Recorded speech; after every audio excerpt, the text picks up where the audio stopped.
The Canon G7X Mark III is the most popular camera in the world right now, but is it worth the hype? We'll be putting it head to head against other compact cameras to see who comes out on top.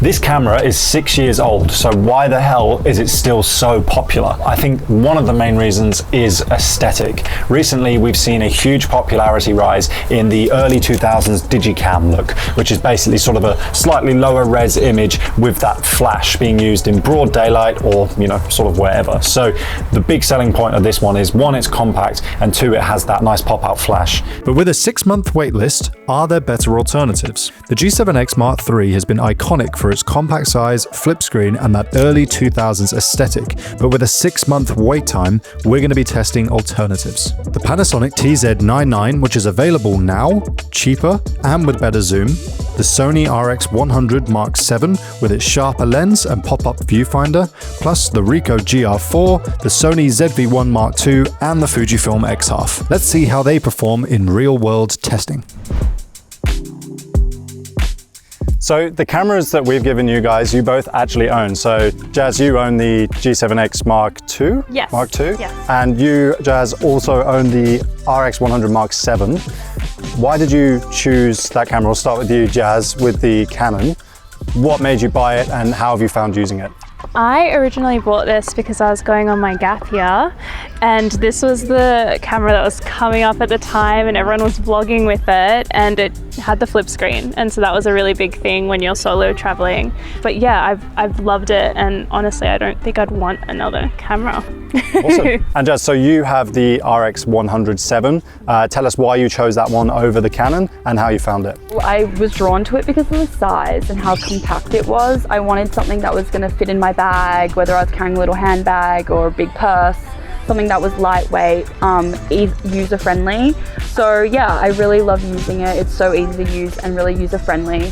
Thanks guys, that's great. So what we're going to do now is we're going to give you some of the other compact cameras we've got, and we're going to go out to the beach, take some shots, and then at the end of the video, we'll get your opinions on which one you preferred. So let's go. Let's go. Do you want to try yours?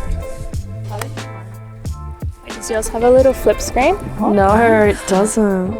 Oh, it's not Sorry, flip. guys. You kind of just have to trust the process. Old school. Are you ready? Wait, how are we gonna? I'm gonna bend. The photo's nice though. Yeah. What's the turn top? it down? Maybe turn Is down that for like a the microphone? exposure.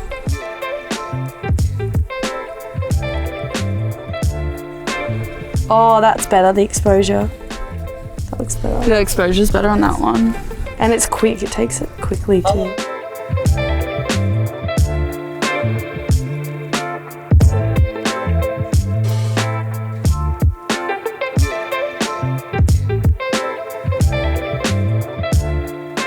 The flash is really flashing. It's so flashy, oh my gosh. A lot. Maybe it's too bright today for Maybe a we flash. could turn it on nighttime. manual and like, it's exposure comp.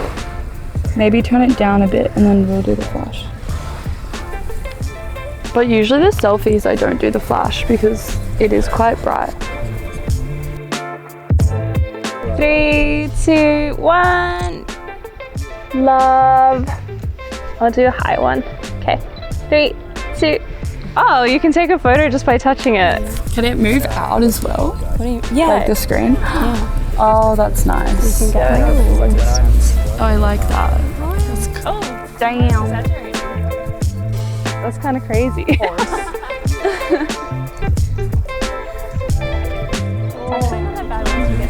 The colors are so clear on it. Yeah, it looks bright.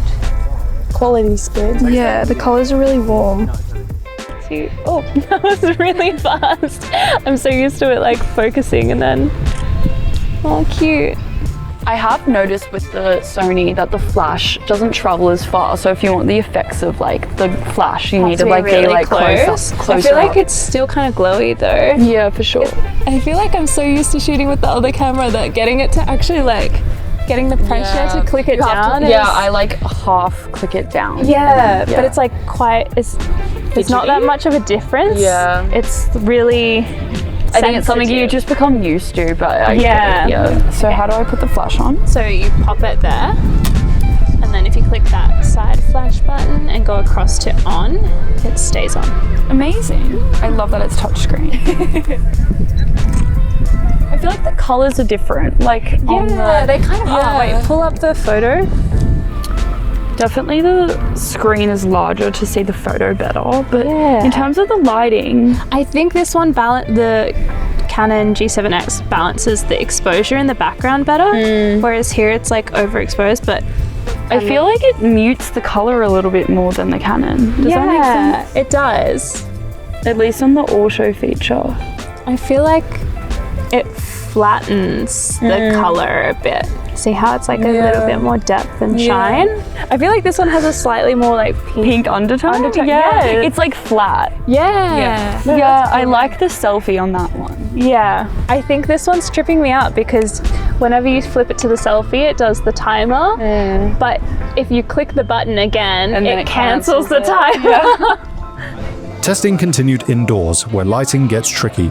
Pub environments are perfect for seeing how these cameras handle mixed lighting, warm overhead lights, and natural window lights, and those cozy, moody interiors everyone loves posting. This is where the sensor size, aperture, and color science really start to show their differences. Some cameras nailed the warm, inviting tones, whilst others struggled with the darker conditions.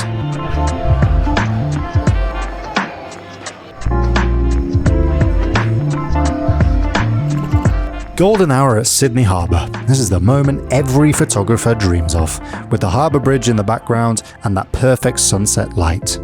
We're testing how these cameras render skin tones, handle dynamic range between bright skies and shadowed objects, and capture that warm golden glow. It's one thing to perform at the beach in midday, but sunset lighting is where cameras either shine or fall flat.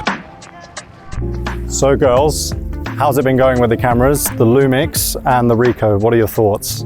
Really good. I love mine. Like the qualities, like I find was a lot better. The Lumix is the closest thing to the G7X. The zoom was really good on this one. So yeah, I really liked using it. Yeah. How have you found the colours on both? Do you feel like they're similar to the Canon, or is it sort of better? The colours are a lot warmer, I reckon, than the Canon. And do you think the flash has worked well as well? Flash has worked a lot better. on both. I find the Canon's a lot touchier. Where this one, it just, quick and easy. Awesome, that's so great. So now we're going to go on to our final location. We're going to do something in a bit of a darker area, so it's really going to put the flash to the test. So let's go. Sounds good. Let's go. Testing continued in low light conditions, where flash performance and sensor quality really matter. Wait, hot. I've always wanted to get a hot car photo. Especially in Tesla. This flash is in a really inconvenient spot. Like, I always put my finger there. Anyways, should we take a selfie?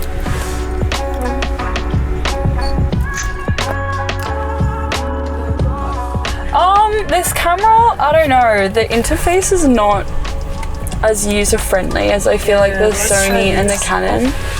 Oh wait, stop. So good. I love these. Wait, the color looks so good with the dark and with the flash.